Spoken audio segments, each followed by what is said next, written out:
Hey everyone, welcome back to the Real Talk Laz Podcast, and I'm your host, Laz. This is our third podcast episode of season 2, and I'm excited to have Jess joining us today. It's an absolute honor to have you on today, and thank you so much for joining. Thanks so much, Laz. It's an honor to be here. I'm really psyched to have our conversation, and I absolutely love what you're doing with your show. I think it's so important to talk about mental health, and especially for men to talk about mental health. So I absolutely love what you're doing.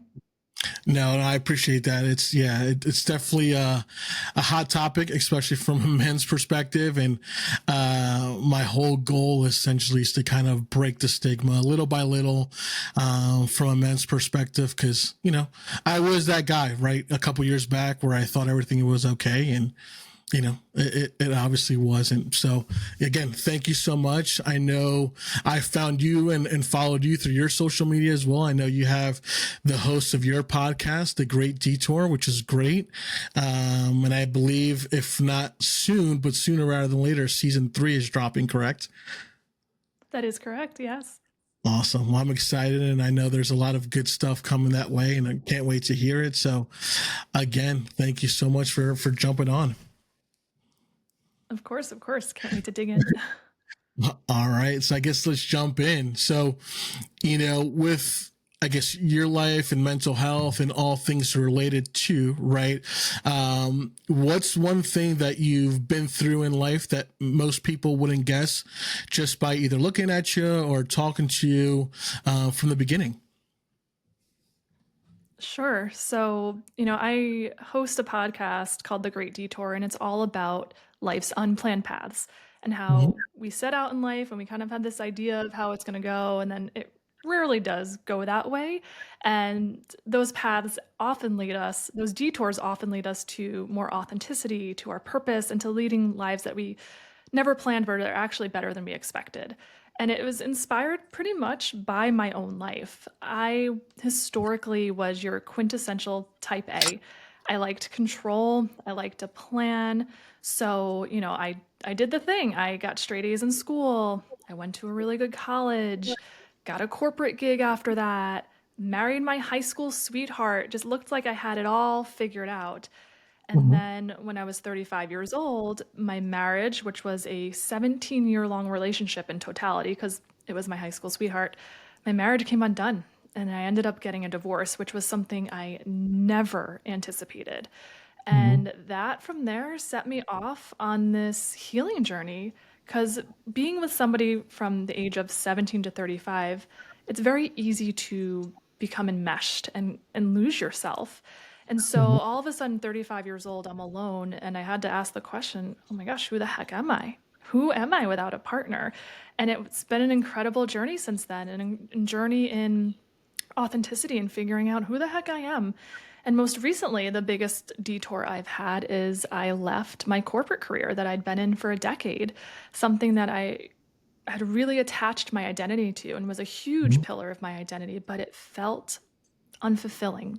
And something in me was calling me to do something different. So I did something really counterculture, and I left my career, and I'm still figuring out what that next step is for me. But for me, it was very important to take a pause, because my whole life I have been grinding, hustling, going, achieving, and I needed a moment to just stop and get quiet and listen to myself and the whispers within that are trying to tell me what's the next step, where do I go next. So it's been a crazy journey, humbling in many ways, but also a journey in self-reclamation and really coming home to myself in a way that I never expected.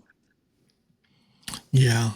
No, and thank you for sharing that. I think, there's a couple of points that you touched upon. I think the first one itself is, learning how to, I guess, recognize yourself as an individual, right? Because, so I'm married as well now. And, with my wife and I, we kind of promised ourselves in the beginning of our marriage. So we've been married for 6 years now, together 10, that, we stay true to ourselves in our marriage too, but at the same time, life gets the best of us unintentionally, right? And there's a lot that we can plan for. There's a lot that we can prepare for, right? To your point, check all those boxes, right? But,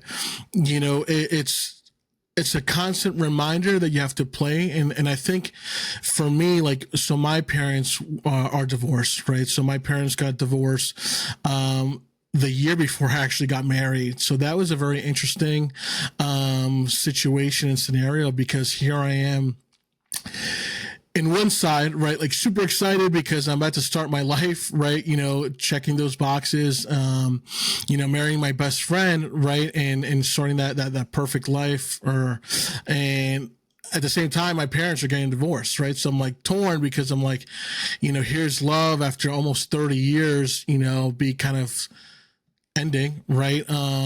So it brings a perspective, and even with myself, it was hard to be there for my parents because I was the only child. So taking the weight of both of them, if that makes sense, and understanding okay, how can I navigate for my mom, right? How can I navigate for my dad? And then with all that, I lost myself, right? So I lost my identity. I lost my sense of purpose.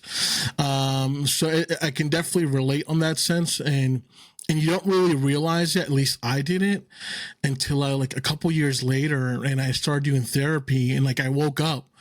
I'm man, where have I been? Yeah, I've gone through the motions, I go to work every day, do the gym, you go to work, you hang out with buddies, you go to dinners, the whole life, right? But it almost felt like I was on autopilot, right? And then one day, you wake up and you're wow, I've lost myself, and you're so far into the weeds that it's difficult to pull yourself back out, right? So I can definitely recognize where you felt that way, and obviously sorry to hear about the marriage and life. And I think sometimes we don't understand things right as they happen, and then later on, you realize it was potentially for the best, right? And how you've now evolved, and you start that next chapter in your life, and so much going for you, that it's definitely a long road, right? I definitely don't want to take that away from you, and for anyone else going to similar scenarios, but the light is definitely at the end of the tunnel for sure.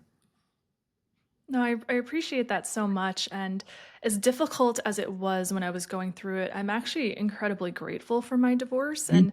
And it sounds weird to say this, but I actually view it as such a gift. And I've taken something that was so painful, but it produced such incredible growth in me. And I think that's how hard circumstances can be in life, how detours can be. They can be these incredible catalysts for growth and transformation if you allow them to be.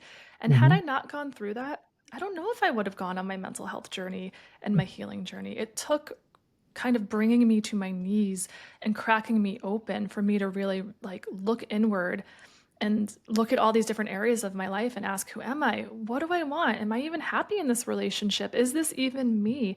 So in that sense, it was actually a beautiful gift that brought me home to myself, because prior to that, I don't think I even was in touch with myself or knew that I needed to be.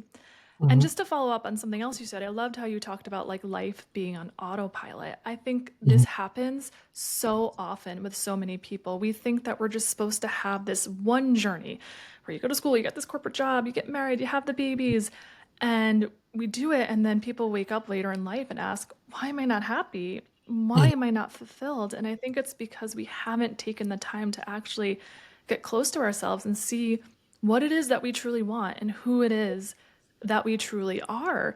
And when you do that, you find out that everybody's path is different. What your path might be is perfect for you, but it might be completely different for me. And I think there's a journey in authenticity that needs to happen. So I love that you brought up the autopilot life, because I did it. And I think so many people do it and Mhm. then wake up and are like, oh my God, how did I get here? And it's just so important when you hit those moments to take a pause and to stop and ask those big questions. Yeah, and I thought of a quote when you said that, and it's going to bother me because I don't remember who said it, but I will find out for sure. But they said, right, touching upon your point, was live your life for you, right, and not for anyone else. And often, right, and, this could be a whole singular podcast, right? But pretty much like living your life for yourself. And we realize often that like, we start to do things just to check a box in life for someone else's happiness, right? Like, oh, exactly. Same thing here. I went to good school because I feel like I needed to, right? To help my parents and make my parents proud, or my friends. Okay. So I did that. I'm very fortunate. I definitely enjoyed my college time for sure. But then I got the job, right?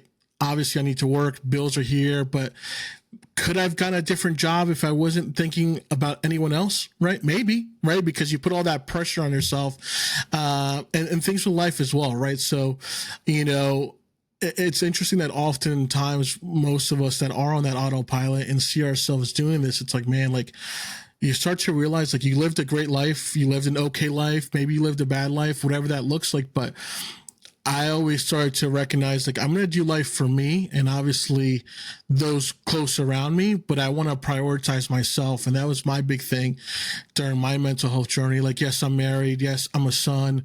Yes, I'm a friend. Right. But at the end of the day, like I can't be the best version of myself to everyone if I'm not to my own self. Right. And it was a hard pill to swallow, right? Like it took a lot of time. It took a lot of mental, I guess, obstacles to cross, but like I needed to realize like, hey, I need to do this for myself. And, I can't appreciate others if I don't appreciate myself, and excuse me. And that's the whole topic. And, obviously related to mental health and a whole segment we can just do on that itself. But, I definitely wanted to kind of echo that because it's true. I mean, that autopilot feeling, man, it's dangerous, right? It's a slippery slope because you can fall into your life and then realize, 10, 15, 20, 30, 40 years have gone by and you're like, man, who the hell am I, And I feel like, what book is it? Is it The Last Regrets of the Dying? But one of the biggest regrets of people who are at the end of their lives is that they did not live a life that was authentic to themselves. And I feel like so many people wake up too late in life to that. So I feel very fortunate that I'm 39 now, and I just feel like I call it my midlife awakening, but I'm really working on, I want 40 and beyond to be different. I want it to be truly authentic to who I am. And that's a journey, it doesn't just happen overnight. There's stepping stones, there's growth phases, but I'm excited to build a life that feels truly and deeply authentic to the person that I am today. No, and that's amazing. I think, with time, right, everything will work itself out. You'll get that. You'll continue to find that happiness, right, in your journey. I think the other thing as well, like individuals, right, mental health for individuals and life journeys are so individualized that there's no cookie cutter way of getting better. There's no cookie cutter way of, feeling better, right? And I think a lot of individuals feel like because their life is a certain way, well, I'm going to do what, Jess did, or I'm going to do what Laz did, or I'm going to do what XYZ did. Like, hey, that's great. That may work for you, right? But it may not. Right. And I think that realization of like, there's no one size fits all for mental health or new journeys in life, could definitely demotivate individuals. Right. But I think the biggest thing is just showing up day by day. And then ultimately you'll start to find who you are and what that happiness looks like for you. Yeah, I completely agree with that. You have to, when you're listening to podcasts or other people's stories, it's important you want to be inspired. And I think it's so important to listen to stories and surround yourself with people who both encourage and inspire you, but also take what resonates and leave behind what doesn't. Not every story, not every method or healing modality is going to work for you. And that's completely okay. I think we all deep inside have intuition, have an inner guidance system that knows what is right for us. So when you feel a tug towards something, go for that. And if something just doesn't land and you're like, oh, I don't think that will work for me, listen to that too. I think there's an exercise in trusting yourself to know what works for you and what doesn't. Oh, 100%. I agree. And that's okay either way, right? I think, not to put pressure on yourself, not to put your pressure on the situation, like take the good, leave the bad, and then make it your own version. Right. So very well said. Thank you. All right. And I know you briefly touched upon it earlier, but was there a specific moment where you realized something had to shift, right? And what that ultimately looked like for you and still looks like for you, right? Yeah, it was probably during COVID, which I know is a wake-up call to so many of us because Mhm. all of a sudden all these distractions were removed and whatever crap you had going on in your life or cracks in your foundation, you couldn't distract yourself. It was right there. And that was the case with my marriage. We had been struggling for some time, but when you have nowhere to go, nothing to do, and you just have to sit with those struggles, it's very, very evident. And there just Mhm. came a point during COVID where I realized like something's got to change. And so, what I did, my first step was finding my therapist. And that has been such a transformative journey for me. I have been going to her since then. So, for the past 5 years, and she's completely changed my life and allowed me to really look inward and the way I'm interacting with others and the way I show up in the world and the life that I want. And that's really been a huge change for me.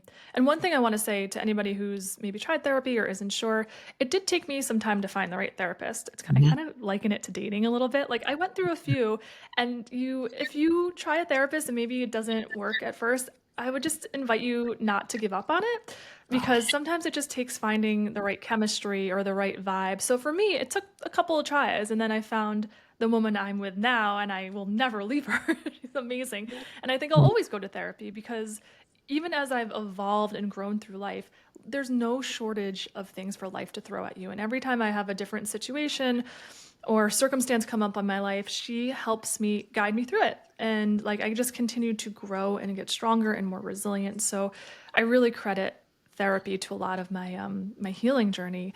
And then from there, I think once you begin the journey, like other healing modalities just find you and you just start to gravitate towards a healthier lifestyle. So I really got into like health and wellness and fitness. I truly believe that movement is medicine, no matter how that movement looks. It could be running or strength training, it could be a simple walk or gentle yoga.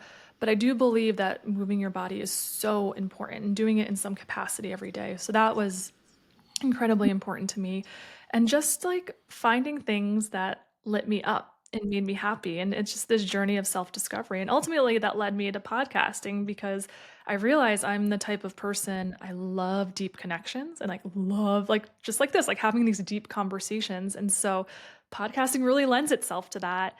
And it's just been an incredible journey and connecting with others and feeling like I'm being in service to others, but also being inspired by others as well. Just hearing on my show, people come on and tell their detour stories, and it's just been so incredibly inspiring to me to hear these stories of these really hard things people have been through, and they've come out on the other side and grown and found their purpose and are resilient. So it's been a beautiful journey in that way as well.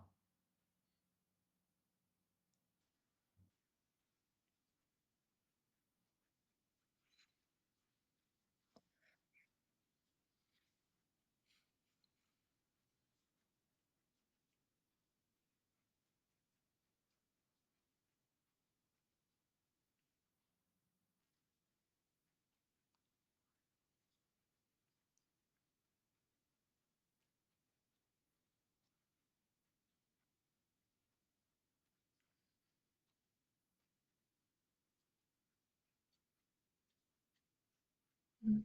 Yeah.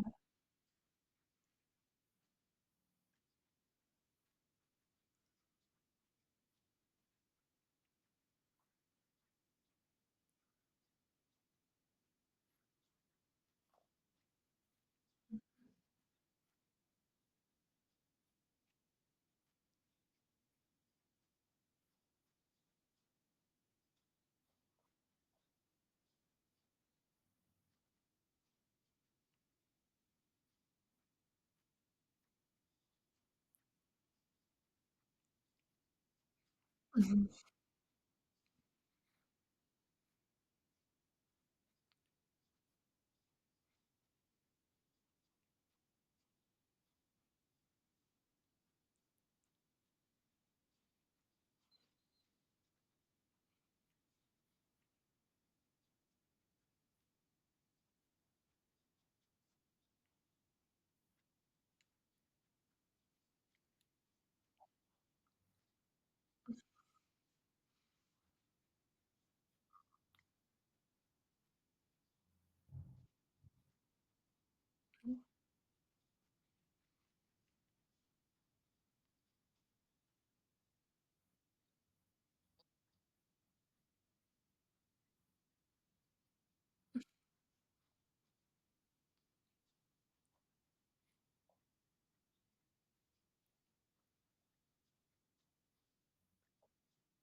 Really? Yeah.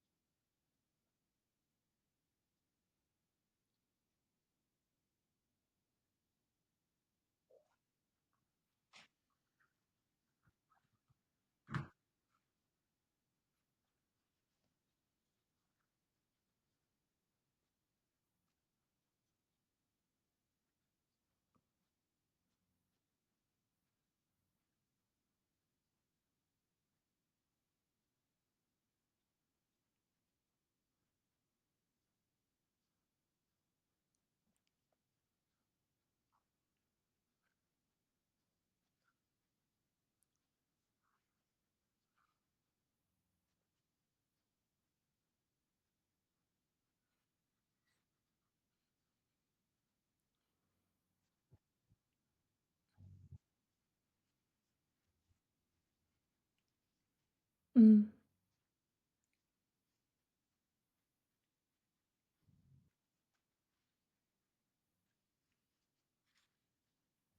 Yeah, no, I think it's really big of you, and I love that you brought up, like, the Hispanic background and being a man. I imagine that must have been really difficult. I feel like so many times I think it's changing now, but so many times men are told, like, "Big boys don't cry." Like, that's how you're socialized, is just to suck it up.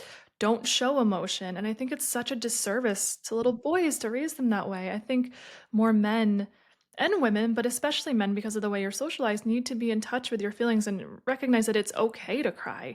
It's okay to be upset. You need to get those out because you can only meet people as far as you've met yourself. And I think there's so many men who haven't even deeply met themselves. So how do you be a partner to somebody else if you haven't met yourself, you know? So I commend you for doing that because I know it can be challenging and there's a stigma around it. But I love that you did it and that you're open and talking about it because I think it inspires and encourages other men who are struggling to do the same. And I just also, for any single guys out there, it's super attractive, by the way. Like when we used to be on the dating apps back in the day and a guy mentioned therapy, I was like, okay, like I'm here for this. Women love self-aware, emotionally intelligent men. So that's also another bonus point for that.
Mhm.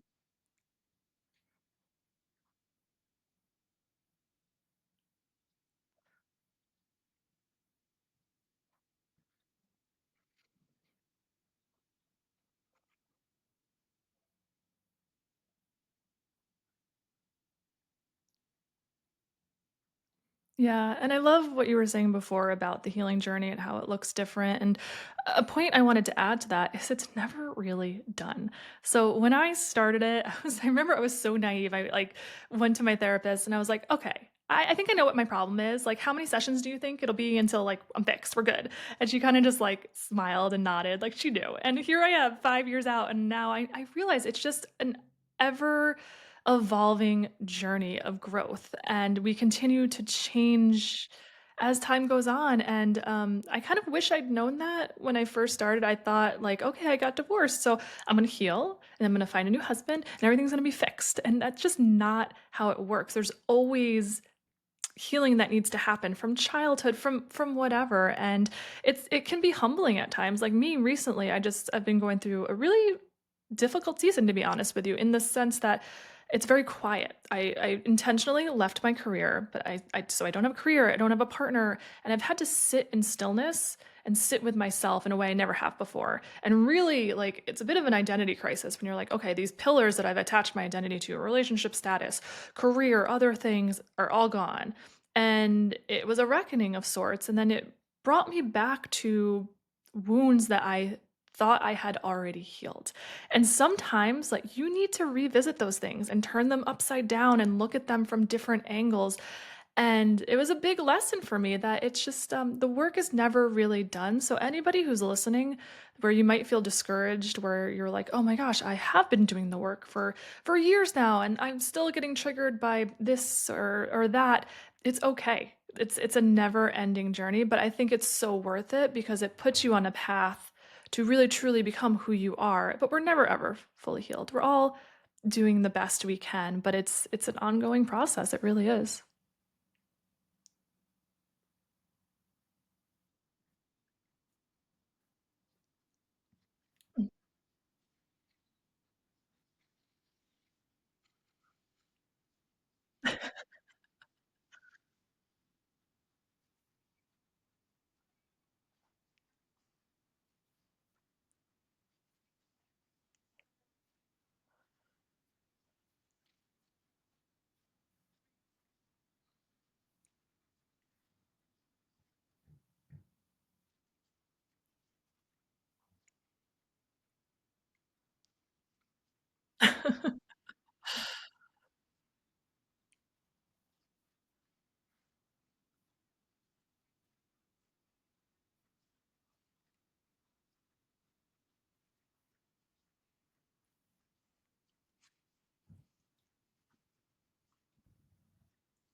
Exactly.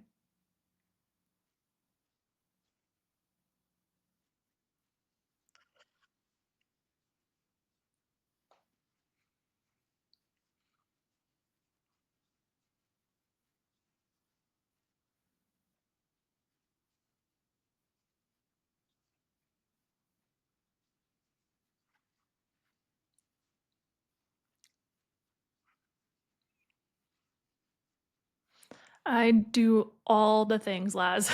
You name it, the healing modality, I have done it. But yes, obviously therapy, fitness. I love to run. I love strength training. I do yoga. I also love to journal. I journal a lot. Meditation is a big one too, is really trying to still my mind and get to a place of calmness. But also, I feel like when your mind is in that place, that's when you can hear your intuition the most. So I've done meditation. I'm an extrovert, so I really draw energy from people. So it's been a balance in not constantly distracting myself with people. Because when I was first single, I had no idea how to be alone. I had been alone my whole life. So when I, at 35, suddenly I'm alone. I did all the things. I joined a kickball team. I was out with new friends all the time and like constantly busy. And in some ways, like distraction gets a bad rap. At that point in my life, I think I needed it to get me through. But now I try to intentionally spend time with myself so that I can be okay with myself and balance that with aligned friendships and spending quality time with people I love. I think it's important. We're not meant to be alone, so I do love investing in people that make me feel loved and supported. And then just investing in like hobbies that make me happy. I love to travel, so it just invigorates me. So I travel whenever I can. And then, podcasting and telling stories and tapping into creativity is huge for me. And I think that's a huge thing for a lot of people is like being creative, whatever that looks like for you. For me, it's storytelling and podcasting. For somebody else, it might be painting, but doing that. And then also just having a dedicated spiritual practice. I grew up Christian, but as time has gone on, my faith has evolved, and I just like my spirituality is very important to me. So I always try to set aside like time to like meditate and be still and just connect with a higher power. And I think that's important for a lot of people just to feel connected to something bigger than us. So all of those things have been really instrumental in my healing journey and have ultimately helped me cultivate self-love and self-trust. That was something that I was really missing when I was married and before I was doing the work, and I didn't realize it. It sounds so cheesy, like, do you love yourself? But it is a real thing. And once you embark on that journey and you start getting more comfortable with yourself, seeing your flaws, but accepting them, and just really investing more in yourself than you do. Like, I used to just constantly invest in other people, very codependent in a lot of ways. Like, if somebody else wasn't okay, I couldn't be okay. And I switched that, and there was a lot of guilt associated with that at first. But once I started pouring into myself, this love emerged, this new found confidence, and just equanimity emerged, and also trust. That was a huge side effect of all the work, self-trust. Historically, when I had something going on in my life or I had a problem, I would ask everybody and their mother for advice. Like, what should I do? What do you think? And now I realize, like, I know what's best for me. I know what's best. And sure, maybe if it's a huge decision, I might consult the people I trust the most, but I don't necessarily do what they say. I might, ingest their opinions, but then I just get quiet with myself and I say, okay, what resonates? What feels right for me? And I look inward and I let myself guide the way, which is huge and something I never did in the past. So that's been a really positive byproduct of the healing journey and all the different healing modalities I've used over the years.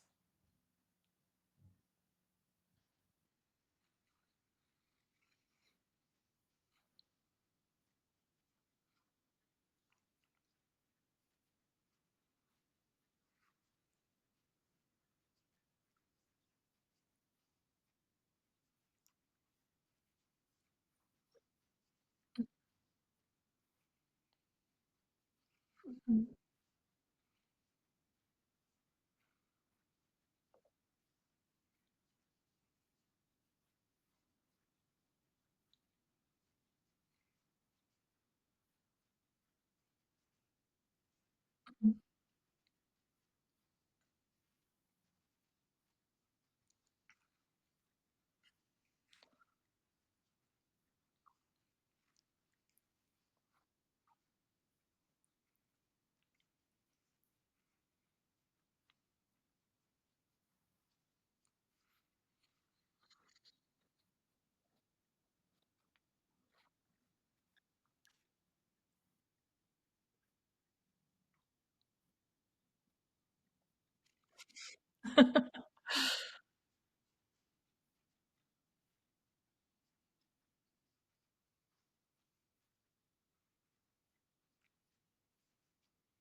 Mhm.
It's also just how you need to operate as a fully autonomous, like, connected to self human being in this world. When you're constantly looking outward and taking care of everybody else, and I say this with no judgment because I've been there, it's an act of self-betrayal and self-abandonment. You abandon yourself in pursuit of helping others, and that's no way to live at all.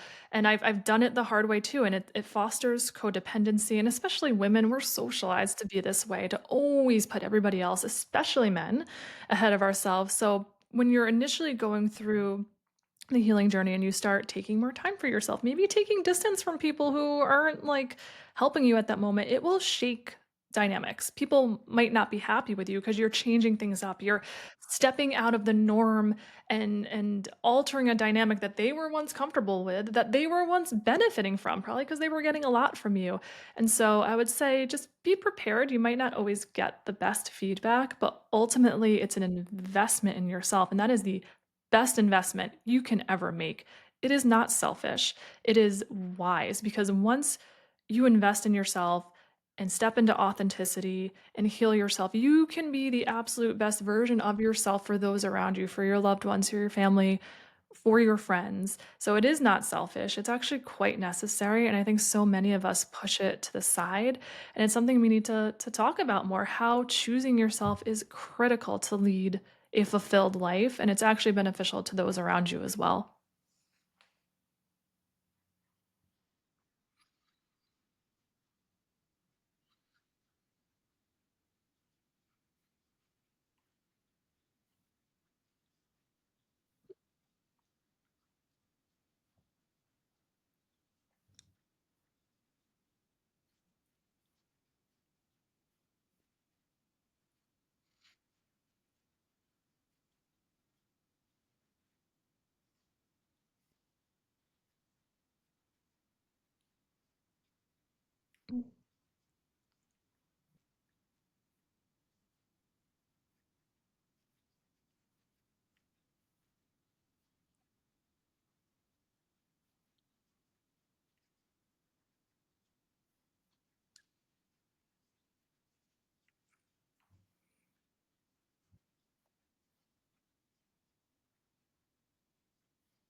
Yeah.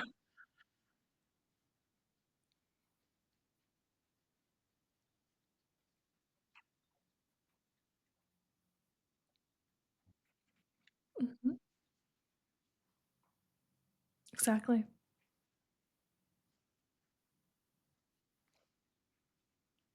Yeah.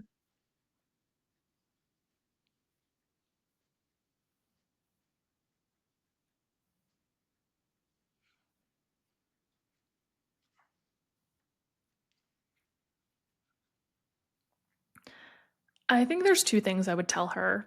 The first is you do not need to have it all figured out. Was such a control freak and just wanted to have the 5-year plan and every step and know the end goal and how my life was gonna work out. That's not how life works. It's not, and actually it's like no fun that way. There's a lot of serendipity to life and just synchronicities happen.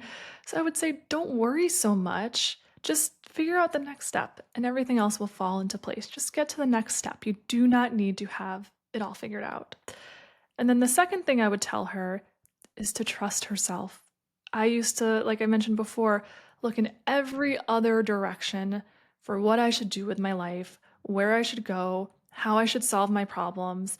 And I truly, honestly believe in my heart of hearts that we all have the answers within us. We might not know them off the top of our heads, but when we get quiet, when we get still, when we get closer to us, to ourselves, it's in there. So just to believe in I would tell myself to believe in herself more and to trust herself that she knows the way and that she'll get through this. She'll figure it out and get herself through this.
It is.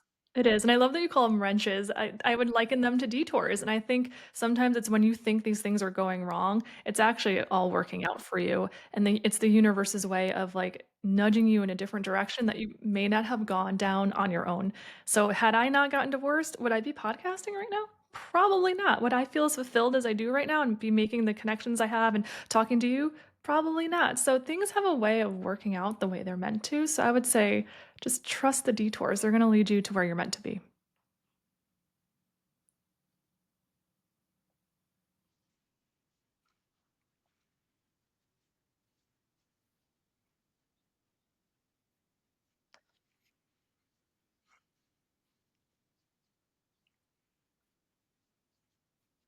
Aw,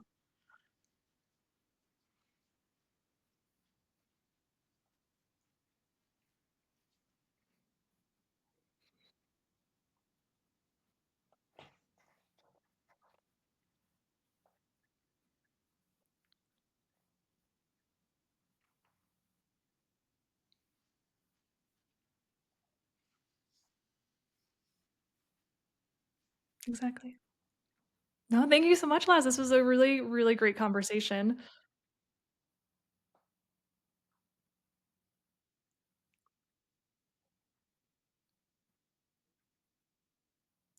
You can find me at thegreatdetour.com or The Great Detour on Instagram.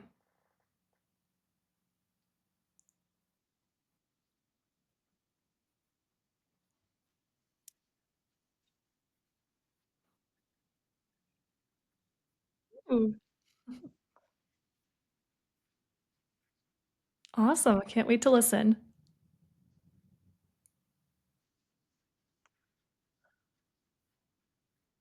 Thanks, Laz. Keep doing what you're doing. It's awesome.